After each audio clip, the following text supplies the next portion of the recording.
মানুষের যে heart attack করে, স্ট্রোক করে, বা আমাদের মুরব্বীদের অনেকের যে পায়ে ব্যথা, কোমরে ব্যথা, এটা কিন্তু রাতে বেশি হয়, জানেন? রাতের সাথে রোগের একটা সম্পর্ক আছে। এর কারণ রাতের বেলায় সূর্যের আলো নাই, ফলে মানুষ অসুস্থ হয় বেশি। এই কারণে প্রাচীন কাল থেকে মানুষ সূর্যের পূজা করত। আল্লাহ নবী ইব্রাহিম আলাইহিস সালাম উনিও প্রথমে ভেবেছিলেন তারাই কি আমার রব, চাঁদই কি আমার রব, সূর্যই কি আমার রব। ভাবতে ভাবতে তিনি মহাসত্যের সন্ধান পেয়েছেন। তো এটা আমরা উদ্ধার করতে পারতাম না যে আসলে আমাদের স্রষ্টা কে।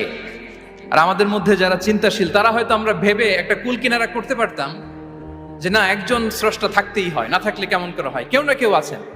কিন্তু তিনি যে ক্ষমাশীল, অনেক পাপ করে ক্ষমা চাইলে যে তিনি ক্ষমা করে দেয়, এটা আমাদের জানা থাকতো না, ঠিক কিনা?